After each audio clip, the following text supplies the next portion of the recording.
30 ലക്ഷം രൂപയ്ക്ക് ഒരു ബൈക്കോ?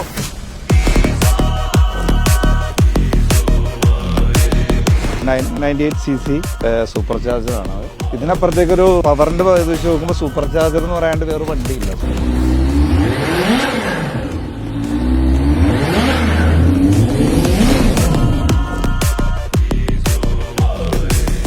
Sir time കൊണ്ട് അത് 300 ഒക്കെ അടുത്ത് കയറാൻ പറ്റും. കവാസാക്കിയുടെ ഏറ്റവും വലിയ ഒരു റിഫൈൻമെന്റ് എന്ന് വെച്ചിട്ടുണ്ടെങ്കിൽ ഈ എഞ്ചിൻ 6 ഗിയറിലും 40 to 45 ഉള്ള എനിക്ക് വണ്ടി ടോപ്പ് ഗിയറിൽ ഓടിക്കാൻ വേണ്ടി ഇത്രയും വലിയ വണ്ടിയാണെങ്കിൽ പോലും ആ റിഫൈൻമെന്റ് അതാണ്.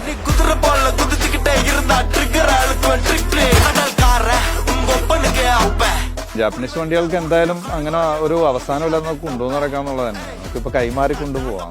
30 ലക്ഷം രൂപയുടെ ഒരു ബൈക്ക് വാങ്ങുമ്പോഴത്തേക്കും എല്ലാവർക്കും സ്വാഭാവികമായിട്ട് അറിയാൻ ആഗ്രഹമുള്ള ഒരു കാര്യമായിരിക്കും, ഇത്ര ഗംഭീര ബൈക്കിന്റെ മൈലേജ് എന്തായിരിക്കും?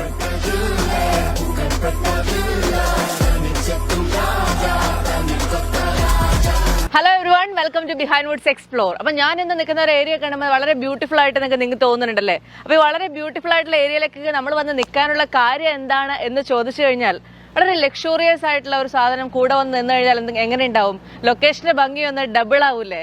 അപ്പോൾ ഇന്ത്യയിലെ തന്നെ one of the most expensive bikes ആണ് നമ്മളിവിടെ കൊണ്ടുവരുന്നത്, കാവാസാക്കി ZH2.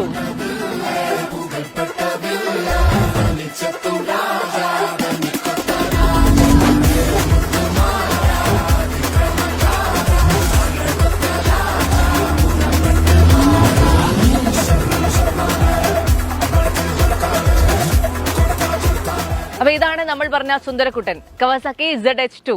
ഇന്ത്യയിലെ തന്നെ എക്സ്പെൻസീവ് ബൈക്സിൽ ഒന്നാണെന്ന് ഞാൻ പറഞ്ഞു. അതുപോലെ തന്നെ വളരെ പവർഫുൾ ആയിട്ടുള്ള ബൈക്സിൽ ഒന്നുകൂടിയാണിത്. ഓൺ റോഡ് പ്രൈസ് 30 ലക്ഷം രൂപ വരുന്ന ഒരു ഗംഭീര ബൈക്ക്. അപ്പൊ ഈ ബൈക്കിന്റെ ഓണറേയും കൂടെ വിളിക്കാം. എന്താണ് ഇങ്ങനെ ഒരു ബൈക്ക് എടുക്കാനുള്ള കാരണം, സംഭവങ്ങൾ എന്തൊക്കെയാണെന്നൊക്കെ അറിയണ്ടേ? ഞാൻ എക്സൈറ്റഡ് ആണ്, നിങ്ങളും എക്സൈറ്റഡ് അല്ലേ? നമുക്ക് വെൽക്കം ചെയ്യാം Hafiz Iqbal. Welcome to the show. ആദ്യത്തെ തന്നെ ഡൗട്ട്, 30 ലക്ഷം രൂപയ്ക്ക് ഒരു ബൈക്കോ എന്നുള്ളതാണ് ഒരു സാധാരണക്കാരിയായ എന്റെ മനസ്സിലൂടെ കടന്നു പോകുന്നത്. 30 ലക്ഷം രൂപയ്ക്ക് ഒരു വീട് വെക്കാലോ, ഇങ്ങനെ എന്തിനാണ് ഒരു ബൈക്ക് വാങ്ങിച്ചത് എന്ന്. എന്തായിരിക്കും ചേട്ടാ അതിനുള്ള ആൻസർ? 30 ലക്ഷം രൂപക്ക് വീട് വാങ്ങിക്കുന്നതും ബൈക്ക് വാങ്ങിക്കുന്നതും നമ്മുടെ ഡ്രീമാണ്. മെയിനായിട്ട് ബൈക്ക് അല്ലെങ്കിൽ കാറൊന്നും വാങ്ങിക്കാൻ നമ്മുടെ ഡ്രീമാണ്. എനിക്ക് ഇത്ര ക്രേസ്, ബൈക്കിനോട് ക്രേസ് ഉള്ളതുകൊണ്ട് ബൈക്ക് എടുത്തത്. പിന്നെ എക്സ്പെൻസീവ് എന്ന് ഉദ്ദേശിച്ചിട്ടില്ല. ഈ വണ്ടി എന്റെ കയ്യിലുള്ള വണ്ടീനേക്കാളും നെക്സ്റ്റ് ലെവൽ എന്ന് പറയാനായിട്ട് എനിക്ക് ഇതേ ഉള്ളൂ.